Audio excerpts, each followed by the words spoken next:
And welcome back to Little Cuts, our weekly minisode where we dig into the things that we've been watching and playing recently. I'm Terry. And I am Mary Beth, and this week we are chatting about cryptid found footage, an epic invasion series, a fascinating rape revenge story, a gothic goopy Metroidvania game, a heartbreaking film with apocalyptic consequences, and Terry's comfort comedy. Yeah, Very a excited lot. about that. We have a lot. Part of it is because I had to call off last week because I was under the weather. So, got a lot to talk about, I think, this time. I know. I was like, oh, I finally fucking watched things, but it's okay. Now I just didn't watch as much last week, so I can. There we go. So let's start with cryptic found footage. That sounds really interesting. Yeah, so I have watched some stuff from various festivals over over the past couple of weeks, and one of the festivals I had some screeners from was Popcorn Frights, which is in Miami, Florida. They are a great genre festival, and I really enjoy a lot of the programming they have.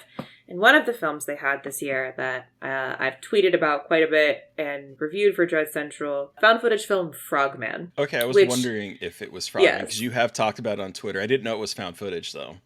yeah. So it is a Loveland Frogman found footage movie, and the Loveland Frogman is a frogman who haunts the woods of Loveland, Ohio. It's an incredible cryptid. It's just so good.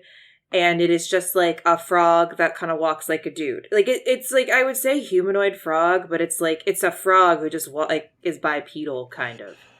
Okay. I Yeah, just yeah. Googled It's like images. exactly what it sounds like. Like it really, like it's mostly frog. They say frog man, but like it's just a giant walking frog, like a bipedal frog.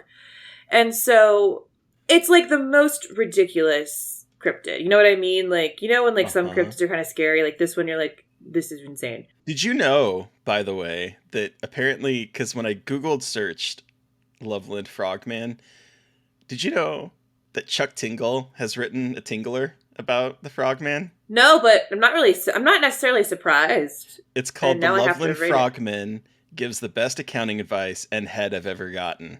So not necessarily like directly related to this movie, but like a tenuous connection because this movie asks the question, "Does Frogman fuck?" So like Oh, this found footage movie is is this a fever directed dream? by Am I still directed by saying Anthony. it? Yeah, you are actually. So Anthony Cousins directed this, and Anthony Cousins has done like a bunch of short films that have been all over the festival circuit. They're like usually what he usually does. Like so, he did some of the cinematography in Scare Package. He's Okay. done yeah, he directed The Night He Came Back Again, Part 6, The Night She Came Back, and Scare Package Okay. 2. Scare Mm-hmm. Package, he did The Night He Came Back Again. And then also did Every Time We Meet for Ice Cream, Your Whole Fucking Face Explodes. I don't know if you've seen that before. But No. he's done like a lot of like what he does is like horror comedy taken to like a terrifying extreme a lot of the time. So it's like Okay. ridiculous but also kind of scary. So it's this really interesting kind of balance that he hits with his like the horror and the silliness of it all. And so that translates really well into this movie, which is I've compared it a couple times to Willow Creek, Bobcat Goldthwait's Bigfoot movie because it's like three friends are going and making a documentary because one of the friends when he was younger captured actual footage of the Loveland Frogman. Everyone says it wasn't real, and he's been obsessed with this since he was a kid. Now he's an adult and wants to finally capture more proof that the Frogman is real and brings two of his friends along for the ride.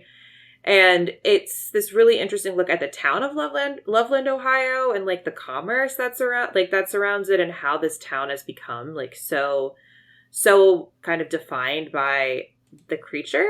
And it's got that kind of that Blair Witch Project vibe at the beginning when they're interviewing locals and things like that. And then they start getting into the really weird shit. And then really awesome practical effects come into play. And there's some Okay. really cool, goopy, crazy, weird shit going on in it. And I was really, really surprised by it because, again, like, found footage movies don't do creatures a lot because Right. of budget limitations, but this did creature effects really well. especially for such a small scale and probably pretty low budget movie. It was really fucking cool. It's gonna, it's found footage and it's a little bit slow at the beginning because it's that kind of found footage format. But I think it starts picking up much quicker and they show more of things happening rather than it being like one scary moment and then it's all over. Like it's got a pretty nice extended third act where there's a lot of crazy shit happening. Okay. Yeah, so I want to I'm a see big it. fan.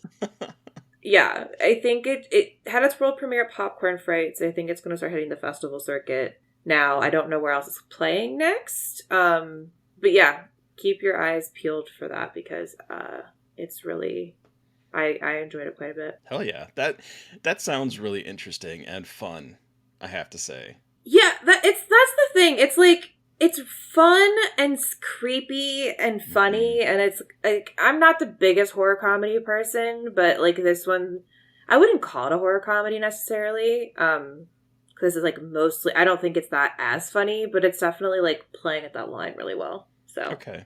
but I now want to hear about this epic invasion series. Yeah, so I had been meaning to watch this for a while, and with the second season now playing on Apple TV, I sat down to watch the first season of Invasion, which is Apple TV's big budget, multi continent alien invasion series that follows it Oh, feels like okay. a disaster movie spread out over 10 episodes, but it's following Oh, like people in different areas. So we have this family in the United States who are going through some marital problems. He's cheating on her. She just finds out the night that shit starts to hit the fan, and so she and her husband and her two kids end up fleeing. We're following a military guy over in the Middle East. I want to say Afghanistan, but I can't honestly remember, who was fighting with his unit and got separated, and so he's stuck in a foreign land while the shit is hitting the fan. We're following this group of kids that were on a school bus in the UK and end up careening down into a ravine or a quarry and are stuck there when shit hits the fan. And then we're also following a Japanese communication specialist and her secret girlfriend who is an astronaut and up in the space station when shit hits the okay. fan and they lose contact with the space station. And so we're sort of piecing together what's happening.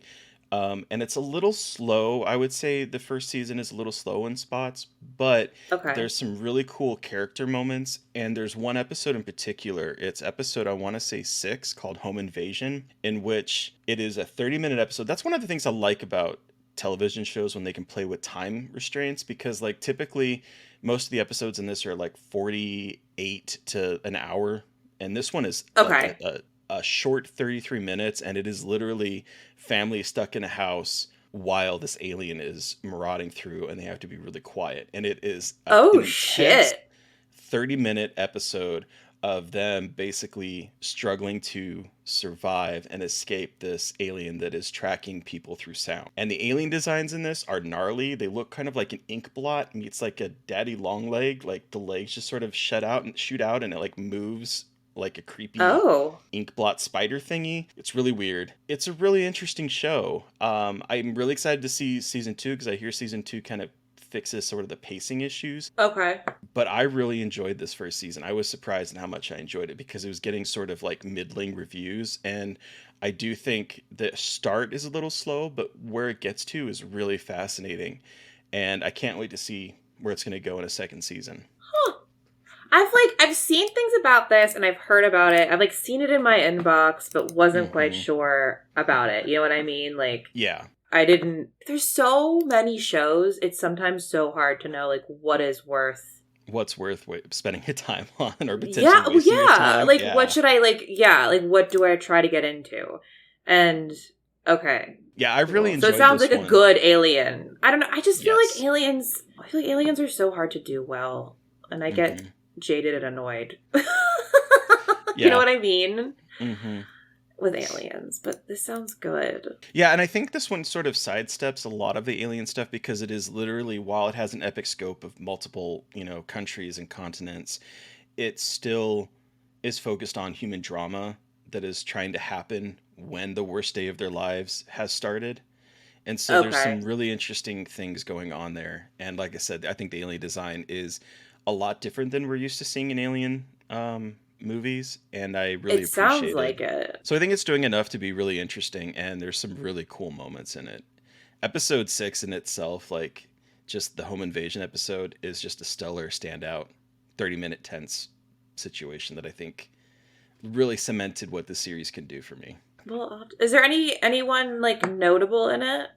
So there's not, except that Sam Neill is in the first episode, Okay. and he's sort of like set up like initially to be kind of a character, but then he dies in the first episode. Spoiler alert, but it's like Oh, he's gone, well, so it's not. you know, what can you do? Okay. And no, I will say there is. Gosh, what's her name? Okay, so it does have Rinko Kikuchi. Oh I'm yeah. not sure Okay. if I'm pronouncing her name I correctly. yeah. Who was in Babel, The Brothers Bloom, Pacific Rim. She was Mako Mori in Pacific Rim. Yeah. She is the astronaut in space, and so she's Oh, okay. not like a main. I mean, she's a main character, but she's not seen a whole lot. But she is. She is in it. Okay. Okay. Yeah, Cool. I think she is like the most recognizable person outside of Sam Neill, who's very briefly in it. Cool. Okay. Sweet. But yeah, that's Invasion. First season is on Apple TV, and second season has just started. So I think now's a good time to get caught up if you're interested in it. Let's go to a fascinating rape revenge story, because I think Yeah, I think you also watched this movie, but this is the movie Our Father the Devil, which just came out on VOD. Is it on VOD? It just came out in I think it is theaters. playing in a theater. I think it is. Yeah, okay, so playing... it has an exclusive theatrical run right now. I think it's coming to digital soon.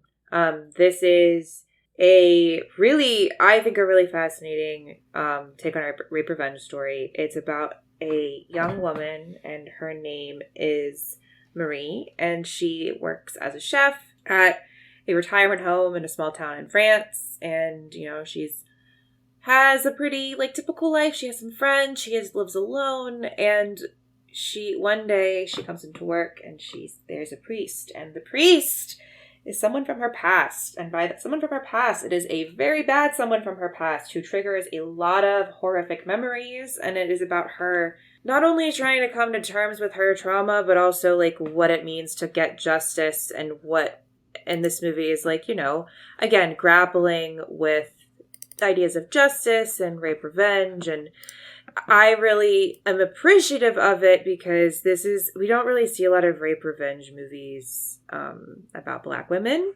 And this also is directed by a Black woman. Her name is Ellie Fumbi. And, again, me and female directed rape revenge movies, like, we know it's Mary Beth's going to be watching it. And I was really excited to see something like this, because again, like, this is a perspective we don't get in the rape revenge subgenre ever. It's always such an exploitative subgenre, and hasn't until recently been used as a place to really grapple with really awful like human atrocities, because this doesn't just deal with sexual assault, but like child soldiers and because war. the man used to be and a warlord. Yeah, he used to be a warlord. It's like I'm trying to figure out like what's a spoiler and what's not a spoiler. Yeah. You know what I mean with this movie? But again, like, even if it's still incredible performances by everybody. And it was just like, it's very hard to watch. It's a woman grappling with being a child soldier and like kind of being a child bride to a warlord. It's obvious. It's not graphic. Nothing is shown, but it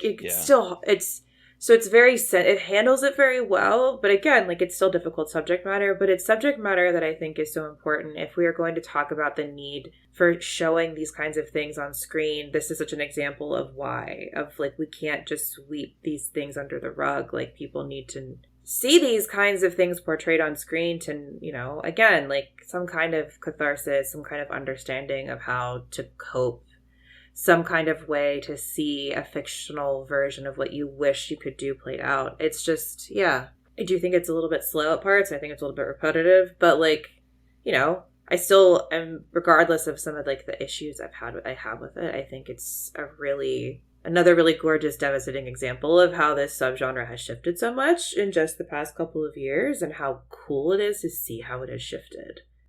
especially when there's a woman behind the camera. I thought this was a very fascinating like morality play because Yes, she very because much. she thinks that this man is someone from her past. There Yeah, is a question of whether he is or not, and there's the question of whether what she is doing is right because it is it. I mean, not to beat around the bush, there's violence towards this man because of the atrocities that she believes he committed when she was a kid. And so there's a lot of trauma in here in terms of like at what point can you forgive someone for a horrendous thing? And it brings into this idea because he is a Catholic priest of like religion and who is able to forgive. Can there be forgiveness for both, for either of them? Because like you said, she was forced into be a child soldier, and so she has a lot of internalized horror and trauma from that. It's an interesting depiction of the way violence can beget violence, and then it's a cyclical nature. I do think that it pulls its punches a little too much. I do like some of the ways in which it handles not showing the violence by like cutting between violence that is happening in someone slicing a chicken breast, for instance, or it implies yeah. it. But I do think that for such an emotional and weighty subject matter, it does pull its punches a little too much for me. But I do think that the performance is particularly by Babita Sajo, who plays Marie. She is fearless in this performance. She gives a Yeah. very nakedly raw performance here, as someone who is so closed off to society that she has like a friend, but she doesn't want anything else from society because of all the torment that she has been holding in onto her whole life. And so there's some really interesting things here, thematic thriller morality play type things going on. I don't know, I kind of wanted a little bit more catharsis in the violence, if I'm being honest. Yeah, I get that. I think there wasn't as much catharsis as I would have, I mean, again, and like everyone who, like, the amount of catharsis you want is so subjective, but like Yeah, it definitely absolutely. felt like it was it was trying to be restrained and it Hmm. became too restrained, and Yeah. like what it was doing and how it was grappling with what it was trying to grapple with. And I as someone who just directed a rape revenge movie who says fuck forgiveness, it's so interesting to watch. And like it's not, I'm not saying, and like I'm not disagreeing, I'm not, but it's just so interesting to watch like such different perspectives on like Hmm. forgiveness and justice. And this is also trying to be much more realistic. Like this is trying to be much more Yeah. steeped in realism, and like it's Right. not trying to be like a fantastical thing. It is much more serious, which makes a lot of sense and like what it's trying to do. And I will say Hmm. there is a moment at the end that it's like a sex scene that like had me in fucking tears because of how beautifully they represented trying to get intimate after like being disconnected from your body for so long. It's like one of the most incredible things I've ever seen in a movie before. So like Yeah, that it alone makes was. this movie incredible to watch. It's very honest. It's very raw. It's not afraid to get kind of emotionally messy. And I appreciate that so much about movies Yeah. like this. And movies that aren't afraid to make people who are survivors of horrific violence also be complicated and kind of messy themselves. Yeah. Like, I just continue to appreciate that, and like seeing healing as such a weird thing, and it's much more complicated than moving on. And I think it's really hard for movies to get that right, even though everyone wants to make movies about it. It's not working, and this one really does it really, really well. So It does, absolutely. Absolutely. yeah. It's a good Yeah, one. it's a really good one. So again, if it's not your thing, absolutely understand. It's not an easy watch, but if you're interested, it's really, really well done. It's really beautiful. The performances are really great. So that's Our Father the Devil. And in a probably very different kind of thing, a goopy gothic Metroidvania game. Yeah. Probably could not be much more different tonally if we try. I mean, this does have stuff to do with Catholicism and religious iconography. Okay. Okay. So we All do right. have All that a right. little bit. Um, but if you know me, if you're a listener, and you probably know that Metroidvania is like my catnip of a game, and Metroidvania is taking the names of Metroid and Castlevania and smashing them together, and it kind of describes a type of game. And so this is like an action adventure where you have like this giant map to explore, and you get new abilities or new items or new things that allow you to further explore and go back to places that you had already explored that open up new avenues. And I just really enjoy it. It works for my brain because it feels like a very circuitous like structure of trying to like find Yeah. secret passages and find power-ups and just really, I think it really forces you to get to understand the level and the design of the game much more than most games where you just pass through an area and then you just continue moving on, where it's like, no, by the end of this game you know this world in and out. And so this is a an old game that has a sequel. And so I had kickstarted it way back in 2017 and then I never played it. I don't know why. I just never did. But with the sequel finally out, I sat down to play a game called Blasphemous. And Blasphemous is, boy, is it goopy and has a lot of body horror in it. You play this faceless knight who Oh, has. oh, Are you familiar yeah. with this? Yes, I want to play this so bad. Yeah, so like it is the bosses in this, like there is one in which this giant baby is being held by a creature and there's this giant worm and the baby is crying and gnarly. This game is a nightmare fuel of monster design. You're playing this character that has this giant cone for like a helmet that is wrapped in barbed wire. He's called the Penitent Yeah. One. There's like so much religious iconography. It's highly influenced by Roman Catholicism, the iconography of such, Holy Week in Spain and Spanish culture, particularly that of Andalusia. Oh, And okay. so like it is drenched in a lot of religious symbolism that I don't completely understand. The story, in the same way that like Dark Souls is very ambiguous and inscrutable, this one follows that, but I don't mind. The way that this game unfolds and unravels and continually pushes the envelope of like horrific religious iconography and really gnarly body horror is quite entertaining for me. There's this one character who upgrades your like healing item, and if you bring him stuff, and as the game progresses and you continue to feed him this stuff, like this other body is literally growing out of his body on the ground as he gets more and more deformed by helping you out. And that's just like the tip of the iceberg in this. There are some sites in here that I'm just like, what the fuck am I staring at?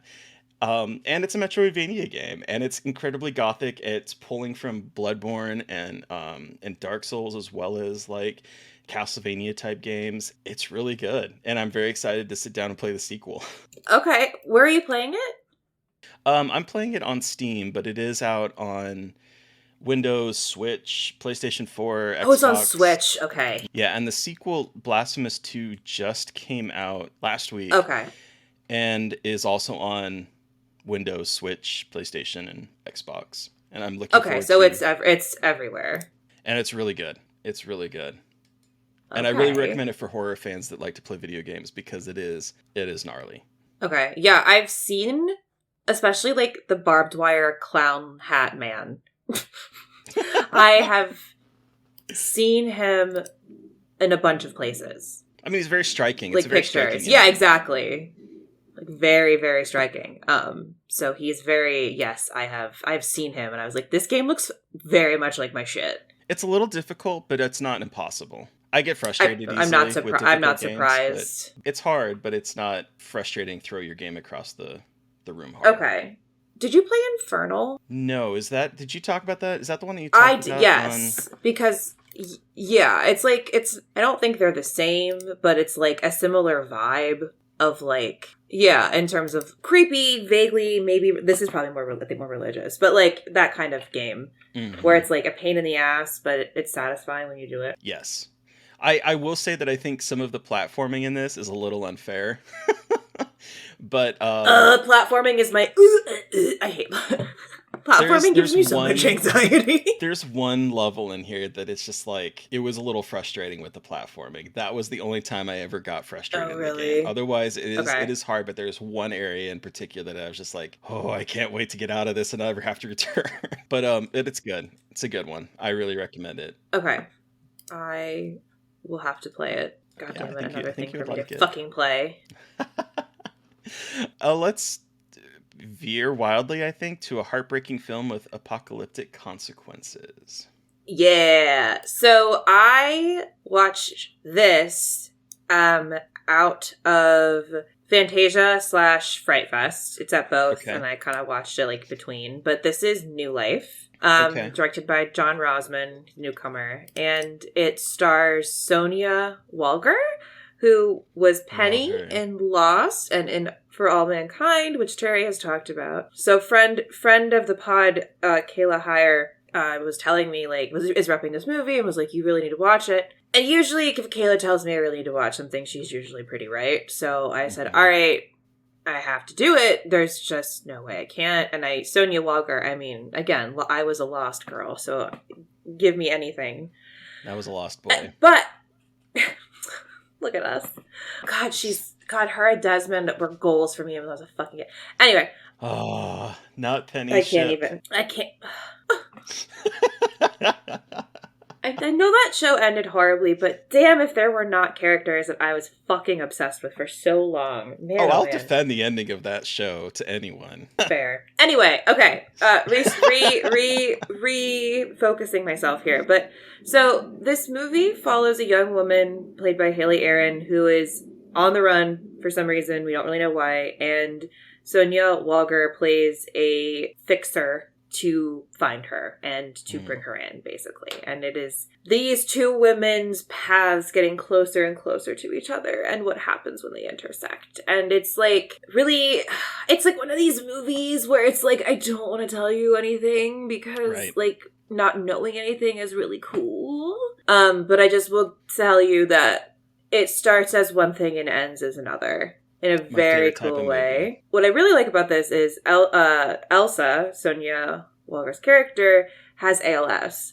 And they deal with ALS in a really interesting way and showing the illness progressing, but she's never not a badass. She uses a cane, mobility aids. She has, issues where her joints lock up or where she can't walk, like she loses balance and things like that. But she still is able to be this like badass character. And I love that because, again, disability is always seen as so tragic and as like, oh, this person is laying in bed, but she's still running around like being fucking badass with a gun. So it's really interesting and cool to see disability shown this way.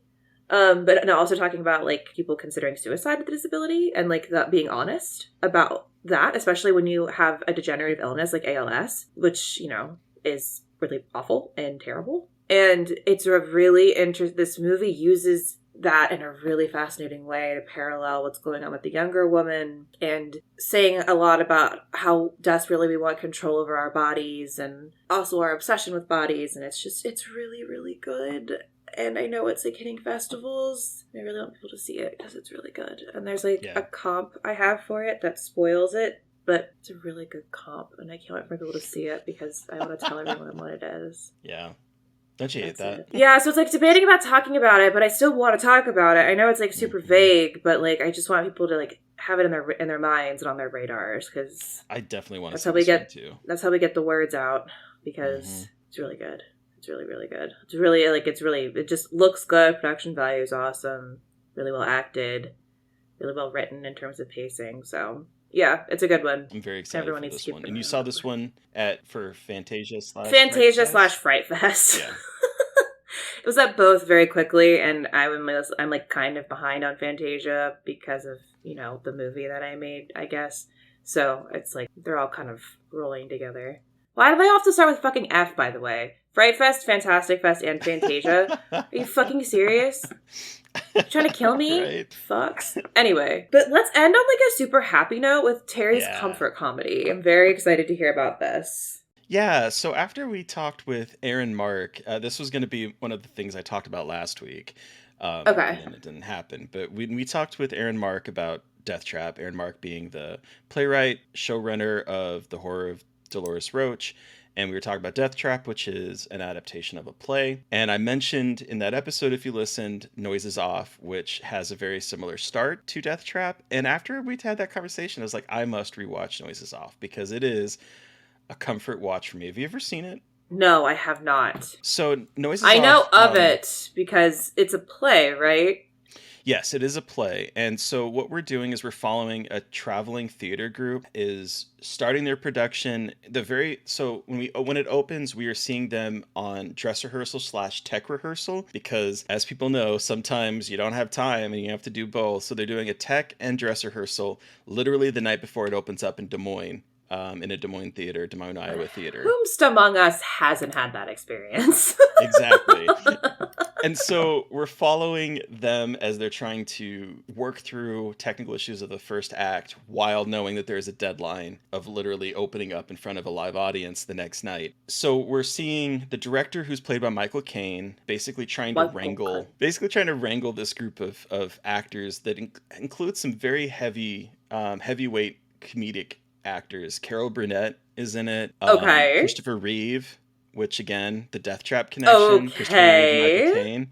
John Ritter is in it. Oh my god. And then there's some other people that I can't remember their names. Oh, Julie Haggerty is in it. So there's like a lot of really big comedic people in this show. And so it's split into 3 acts. The first act is them trying to do their tech rehearsal and seeing everything kind of fall apart in front of the screen. Okay. The second act is months down the road, where we've seen their relationships devolve between them, and they're kind of at each other's throat, but we are watching it from behind the stage. So we're not seeing what's happening on the stage, we're seeing everything that is happening behind the stage. And I think that is so fascinating. So we're seeing everyone trying to be quiet while the acting is on stage. Oh, I love that. Yes, but people are literally like, people are cheating on each other, people are like hitting the bottle. And so we're seeing like them at each other's throat and literally falling apart. And then by the third act, we're back in the front of the stage and we are seeing them months down the road as they just don't even give a flying fuck anymore. And it is so funny. It's so silly and goofy, and it just makes me giggle, and it feels like a comfort watch for me. And I watch it maybe once every few years. I'll be like, I need to go watch this again. And Aaron Mark made me want to go revisit this movie because I think it's very, very funny and very sweet and just great performances. So that's Noises Off, and I highly recommend it. Okay. I know people have performed it and I've heard of it like a million times, but you just made me want to watch it even more. So I really recommend it. It is so funny. It is so funny.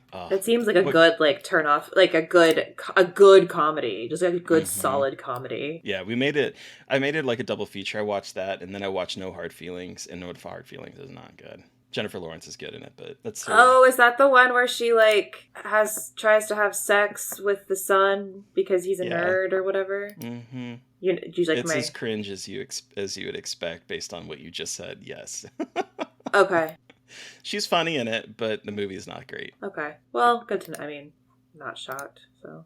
But this movie, Noises Off, stellar. 2 thumbs up. Go watch it. That about does it for this week. Who are we chatting with on Monday, Mary Beth? So I'm very excited because we are chatting with Travis Bible, who is the co-writer and the director of the hilarious movie #Chad Gets the Axe, which we have talked about a lot on this podcast. We both saw it at the Unnamed Footage Festival, and we were on the jury for the fest, and we were very excited to award it awards because it is such a good movie and such a good use of screen life, and it is out as of the publication of this podcast, so you should watch it ahead of the episode. Watch it this weekend. It's so funny. Seriously, you will have so much fun because it's way more fun than the movie he brought with him, which is Return of the Living Dead Part 2. Which is definitely a film that we have seen at this point now. I've now seen it. Yeah, that's about all I can say about that. So we try to be nice to it, but we have a good time just kind of laughing about it and why it exists. So that's on Monday. So watch Chad Gets the Axe this weekend. Yes, definitely watch that. It is so good. It is so good. Oh, yes. It's so fun. It's just fun. So yes. Show feet. Show feet. So listeners, you've heard from us, but we want to hear from you. Did you watch something or play something that we talked about this week and have thoughts? Do you have suggestions for things we should be covering? You should let us know by sending us an email at scarredforlifepodcast@gmail.com, or you can reach out to us directly on Twitter. I am at MB McAndrews. And I'm McGailey Dreadful. And of course, don't forget to follow the podcast on Twitter at Scarred Podcast. We are also on Blue Sky at Scarred Podcast and on Instagram at Scarred for Life Podcast. We know that people are migrating to different platforms. We are also there, so you have no excuse not to follow us wherever you decide to land. And please don't forget to... Exactly.